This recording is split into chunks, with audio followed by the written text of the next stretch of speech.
Assalamualaikum student. I am here with lecture number 10. As you know very well about the chapter number 1 is completed in previous class. हमारा एक chapter जो है वो complete हो गया है प्रीवियस क्लास में. हम नेक्स्ट चैप्टर स्टार्ट करने जा रहे हैं. तो जैसा कि आप जानते हैं, you know very well about the 50% paper contain the organic chemistry and 50% in organic chemistry. यानी 50% हमारे पास ऑर्गेनिक में से पेपर आता है, 50%. तो दोनों सिलेबस हमने इक्वली लेके चलने हैं. फर्स्ट वन पहला काम ये है कि पहला चैप्टर हमने इनऑर्गेनिक से पढ़ा है और दूसरा टॉपिक हम ऑर्गेनिक से पढ़ेंगे. तो इसी तरह से सिमिलरली हमारे पास पहला जैसे कि हमारा पास पहला चैप्टर था पीरियोडिक क्लासिफिकेशन और नेक्स्ट चैप्टर हमारे पास introduction to the organic chemistry. तो आज हम कुछ सीखेंगे what do you mean by organic. Organic क्या चीज़ होती है, ठीक है, और ऑर्गेनिक केमिस्ट्री क्या है. तो इसी तरह हम स्टूडेंट स्टार्ट कर रहे हैं. सबसे पहले हम आते हैं ऑर्गेनिक की तरफ. ठीक है, टर्म ऑर्गेनिक मीन यानी ऑर्गेनिक बेसिकली एक वर्ड है जो ड्राइव किया गया है. It means living things. यानी तमाम लिविंग थिंग्स में दो ही चीज़ें ज़्यादा पॉपुलर हैं. कौन कौन सी चीज़ें पॉपुलर हैं? एक है प्लांट्स और दूसरे हैं एनिमल्स. तो प्लांट्स और एनिमल्स की स्टडी को हम कहते हैं that is called organic compounds. तो ऑर्गेनिक कंपाउंड कौन कौन से हो गए हैं? बेसिक सोर्स हमारे पास हो गए हैं प्लांट्स एंड एनिमल. तो now to what the definition of organic chemistry. तो ऑर्गेनिक केमिस्ट्री की डेफिनेशन क्या है? To study carbon containing compound. Carbon containing compound means carbon is a essential element. C is essential constituent या essential element. To study carbon and hydrogen compound except carbon dioxide CO2, carbon monoxide CO and metal carbide. Except mean मास वाय किसके बगैर? यानी carbon dioxide और carbon monoxide को, हालांकि ये भी carbon containing compound है, और मेटल कार्बाइड, इनको हम स्टडी नहीं कर सकते हैं ऑर्गेनिक ब्रांच में. इसके अलावा तमाम organic carbon containing compound, carbon hydrogen containing compound को स्टडी कर सकते हैं ऑर्गेनिक केमिस्ट्री में. तो फर्स्ट वन टू वर्ड मैंने आपको यहाँ पे आपके सामने सिंबल लिखा है carbon. Carbon is essential constituent. Carbon belong to the group 4A. 4A means carbon has a 4 electron in valence shell. ठीक है, तो 4 इलेक्ट्रॉन इन वैलेंस शेल में आपने कोई एग्जांपल में 4 की जब बात करने जा रही हूँ, एक एग्जांपल कोट कर रही हूँ. वो एग्जांपल ये है, आपने देखे होंगे एनिमल्स. तो एनिमल्स की कितनी लेग्स होती हैं? 4 होती हैं. इसी तरह आपने ऑटोमोबाइल देखी होगी, गाड़ियां वगैरह देखी होंगी, कितने व्हील होते हैं? 4 व्हील होते हैं. तो 4 wheeler is the stable then the 3 wheeler are the 2 wheeler. तो इसी तरह जब हम 4 की बात कर रहे हैं कि ग्रुप 4 से बिलोंग करता है, तो it means carbon has a 4 electron in valence shell. To study under the head of organic chemistry.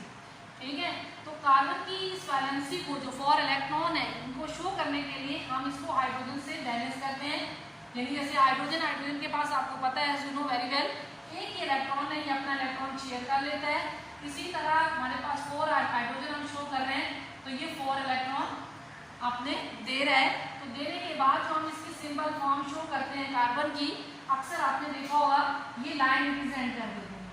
ठीक है, तो ये लाइन जो है इंडिकेट करती है, जब लाइन लिख देते हैं तो इसमें हमें नहीं पता चलता है कि कार्बन ने कितने इलेक्ट्रॉन शेयर किए और हाइड्रोजन ने कितने इलेक्ट्रॉन शेयर किए. तो ये बात गौर से समझ लीजिएगा कि एक इलेक्ट्रॉन हाइड्रोजन ने शेयर किया है और एक कार्बन ने शेयर किया, तब जाके हमने ये म्यूचुअल अंडरस्टैंडिंग है या म्यूचुअल शेयरिंग है बिटवीन 2 बॉन्डेड एटम. कौन कौन से 2 बॉन्डेड एटम है? एक कार्बन एक हाइड्रोजन, डिसिमिलर एटम है. ठीक है, कार्बन की एक इलेक्ट्रॉन शेयर कर रहे हैं हाइड्रोजन से, तो एक बॉन्ड बना रहे हैं, और 4 का हाइड्रोजन के साथ एक इलेक्ट्रॉन एक शेयर करेंगे तो 4 बॉन्ड बनाएंगे. तो इसलिए इसको रिप्रेजेंट करते हैं ऐसे. तो जब राइट डाउन करते हैं तो लिखते हैं CH4. ठीक है, और इसका नाम है, CH4 का नाम है मीथेन. मीथेन का मतलब यह है कि हमारे पास सुई गैस है. ठीक है, उसको हम मीथेन कहते हैं. जो डोमेस्टिक फ्यूल हम इस्तेमाल कर रहे हैं, घरेलू साथी हम इस्तेमाल कर रहे हैं. कि डोमेस्टिक मीन्स घरेलू. तो उसके बाद हम आते हैं ये बेसिक डेफिनेशन है किसकी, ऑर्गेनिक केमिस्ट्री की। आई होप अंडरस्टैंड आपने कर ली होगी कि ऑर्गेनिक का मतलब, लफ्जी मतलब क्या है, living. Living means plants and animals. और एनिमल्स के बारे में मैं आपको बता दूं, ये कार्बन भी जो हमारे पास मीथेन गैस वगैरह भी हमें मिलती है, सुई गैस से क्यों कहते हैं, क्योंकि ये सुई के मकाम से निकाली गई एक जगह है जिसका नाम है सुई।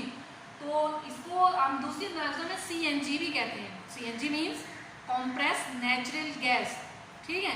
तो ये मीथेन गैस है, बेसिकली हम इनको घरों में भी यूज़ करते हैं और गाड़ियों वगैरह में भी यूज़ करते हैं। उसके बाद हम देखते हैं कि हमारा ये ऑर्गेनिक केमिस्ट्री है, जो introduction to the organic chemistry है। इंट्रोडक्शन मीन्स तारफ क्या है ऑर्गेनिक केमिस्ट्री का। तो कुछ तारफ मैंने थोड़ा थोड़ा आपको बता दिया है। कार्बन को हम स्टडी करते हैं, कार्बन पर गौर कीजिएगा, कार्बन क्या चीज़ है आगे डिटेल से मैं पढ़ाऊंगी। लेकिन इसमें मैंने कहा कार्बन डाइऑक्साइड, कार्बन मोनोऑक्साइड और मेटल कार्बाइड को इसके अंदर स्टडी नहीं किया जाता एक्सेप्ट मीन मास वाइज इनके।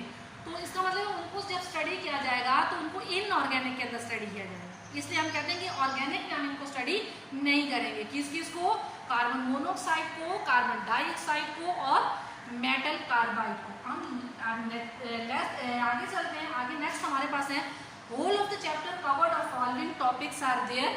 कौन कौन से टॉपिक्स हैं जो ये कवर कर रहे हैं। तो पहला टॉपिक आपको सामने नजर आ रहा होगा बोर्ड पर, गौर से देखिएगा, गौर से पढ़िएगा। लिखा हुआ है natural source of organic compound, यानी कौन से कुदरती जराए हैं जो जिनसे हम ऑर्गेनिक कंपाउंड को हासिल करते हैं। तो मैंने सबसे पहले आपको ऑर्गेनिक का लफ्जी मतलब ही ये बताया था, प्लांट एनिमल। तो ये तो बेसिक सोर्स हो गए। लेकिन ये जो हमारे पास क्वेश्चन आता है, हमेशा पेपर में क्वेश्चन आता है, इसमें से वेरी इंपॉर्टेंट टॉपिक है। ये हमारे पास पहला topic examination point, right the 4 natural source of organic compound. ये क्वेश्चन हमारे पास अक्सर पेपर में आता है। तो मैं नेक्स्ट में आपको डिटेल से पढ़ाऊंगी कौन कौन से सोर्स हैं, कैसे हम ऑब्टेन करते हैं नेचुरल सोर्स। नेक्स्ट है हमारे पास ऑक्टेन नंबर। चूंकि अभी तो आप कार्बन के नेम वगैरह जानते नहीं, फर्स्ट टाइम आप सुन रहे हैं। ऑक्टेन का लफ्ज मतलब ऑक्टेन मीन 8, ठीक है। इसकी डेफिनेशन और कैसे पढ़ेंगे, ऑक्टेन नंबर होते क्या है। उसके बाद हमारे पास है क्रेकिंग। क्रेकिंग का मतलब होता है ब्रेक डाउन। किस चीज़ की ब्रेक डाउन, यानी कार्बन कंपाउंड्स की ब्रेक डाउन कैसे करेंगे, कंपोजिशन कैसे होगी, डिकम्पोजिशन, उसको हम कहते हैं क्रेकिंग। आगे हमारे पास homologous series. Homo means same, ठीक है, लोगोस मीन्स और सीरीज मीन्स फैमिली, ठीक है। होमोलोगस की कैसी फैमिली है कार्बन की, उसको हम स्टडी करेंगे इस सीरीज के अंदर। ये सीरीज अगर आप सीख लेते हैं तो मेरे ख्याल में आप ऑर्गेनिक सीखने में कभी भी आपको प्रॉब्लम नहीं होगी। नेक्स्ट में हम सिखाऊंगी। उसके बाद हमारे पास टॉपिक है polymerization and types of polymerization. यानी पॉलीमराइजेशन क्या होता है, poly means many, merization mean unit part. तो polymerization is the combination of monomer. Mono means यानी एक मॉलिक्यूल, वाटर लिखना है H2O, CH4 जैसे मैंने लिखा है, ये एक मोनोमर है। जब इसके साथ कनेक्ट होते हुए बड़े लॉन्ग चेन में हम बनाते जाएंगे उसको हम क्या कहते हैं, पॉलीमर। टाइप्स कौन कौन सी होंगी, यानी जैसे कंडेंसेशन पॉलीमराइजेशन, एडिशन पॉलीमराइजेशन, इसको हम स्टडी करेंगे, इनकी एग्जांपल पढ़ेंगे तो हमें क्लियर हो जाएगा क्या चीज़ है। आइसोमेरिज्म, आइसो मीन्स सेम, जैसे हमने होमो का लफ्ज पढ़ा मतलब है सेम, इसी तरह आइसो मीन्स सेम और मेरिज्म मीन्स पार्ट। तो इसी तरह हमारे पास पार्ट जो हैं, डिफरेंट पार्ट इसके स्टडी करेंगे। ऑर्गेनिक के कौन कौन से कार्बन के पार्ट हैं, किस तरह हम स्टडी करते हैं। एंड टाइप्स ऑफ आइसोमेरिज्म, कितने टाइप के आइसोमेरिज्म है, तो 4 टाइप्स के आइसोमेरिज्म है, उनको हम इंशाल्लाह इसमें स्टडी करेंगे। लास्ट में हमारे पास है फंक्शनल ग्रुप। फंक्शनल ग्रुप क्या होते हैं, तो फंक्शनल ग्रुप को जो यूनिक कैरेक्टरिस्टिक्स शो करते हैं किसके अंदर, कार्बन कंटेनिंग कंपाउंड के अंदर, उनको हम कहते हैं that is called functional group. तो ये टॉपिक्स हैं जो हम 1 बाय 1 करके पढ़ेंगे डिटेल में। तो इसमें जो इंट्रोडक्शन ऑफ चैप्टर है, इसमें आपके पास कोई होम असाइनमेंट नहीं है, ठीक है। ये सिर्फ आपने समझना है कि ये टॉपिक्स हमने इसमें पढ़ने हैं। ये टॉपिक सीखने में अगर आप कामयाब हो जाते हैं तो इट्स मीन कि ऑर्गेनिक की कुछ ना कुछ बातें आपको समझ में आ जाएंगी, ठीक है। आई होप कि ये लेक्चर आपको समझ में आ गया होगा, इसका मतलब क्या है। तो नेक्स्ट में हम 1 बाय 1 टॉपिक्स पढ़ेंगे, फिर आपको क्लियर होते जाएंगे। तो आपको ये बात आसानी से समझ लेनी चाहिए कि सिलेबस डिवीजन हम कैसे लेके चल रहे हैं। 1 chapter from the inorganic chemistry and 2nd chapter into the organic chemistry. इसलिए मैंने यहाँ पे लिखा है चैप्टर नंबर 6। तो आप सोच रहे हैं यहाँ पर मैं चैप्टर नंबर 2 क्यों नहीं लिखा है। तो चैप्टर नंबर 2 जैसे 6 कंप्लीट होगा फिर हम चैप्टर नंबर 2 की तरफ चले जाएंगे। तो 50% हम पेपर सिलेबस लेके चल रहे हैं। Okay student, best of luck, try कीजिएगा, कोई क्वेश्चन हो तो पूछ लीजिएगा।